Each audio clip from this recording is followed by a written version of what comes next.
తనపై వచ్చిన భూ కబ్జా ఆరోపణలపై మాజీ మంత్రి మల్లారెడ్డి స్పందించారు. ఇది ప్రభుత్వ కక్ష చర్య కాదని చెప్పారాయన. భూ కబ్జా వ్యవహారంతో తనకు ఎటువంటి సంబంధం లేదన్నారాయన. పోలీస్ స్టేషన్లో కేసు నమోదైన విషయం వాస్తవమేనని తాను కూడా కోర్టును ఆశ్రయిస్తానని వెల్లడించారు. వాస్తవం అసలు లేదు. అది 47 ఎకరాలు భూమి ఎస్టీలది. అదేదో ఎస్టీలది, అది కూడా 38 అని అంటున్నారు. వాళ్ళు కొన్నోళ్ళంతా రకరకాల రామరెడ్డి అని వాళ్ళు రకరకాల మనుషులు ఉన్నారు. వాళ్ళకు 38 కింద ఏదో డబ్బులు అడిగారు, వాళ్ళు ఇచ్చారు. ఆ మధ్యవర్తులు కొందరు తిన్నారు. అంతేగాని ఆ భూమిలో కానీ ఆ 47 ఎకరాల్లో కానీ ఎక్కడ కూడా నా పేరు లేదు, నాకు ఆ భూమిలో సంబంధం లేదు. ఆ డీల్ తోటి కూడా నాకు సంబంధం లేదు.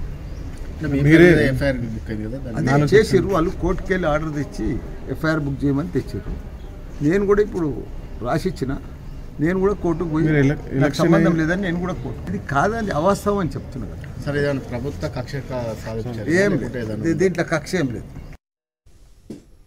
మధుర శ్రీకృష్ణ జన్మభూమి భూ వివాదం కేసులో కీలక తీర్పు వెలువరించింది అలహాబాద్ హైకోర్టు. షాహీ ఈద్గాలో సర్వేకు గ్రీన్ సిగ్నల్ ఇచ్చింది. సర్వే నిర్వహించే కమిషనర్ల పేర్లను ఈ నెల 18 నిర్ణయించనుంది ఉన్నత న్యాయస్థానం.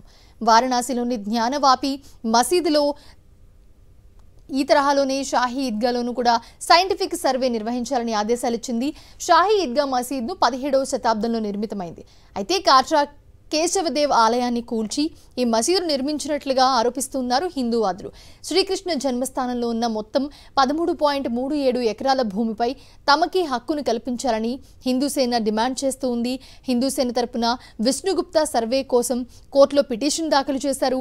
అలహాబాద్ హైకోర్టు తీర్పును సుప్రీంకోర్టులో సవాల్ చేయనుంది ముస్లిం వర్గం.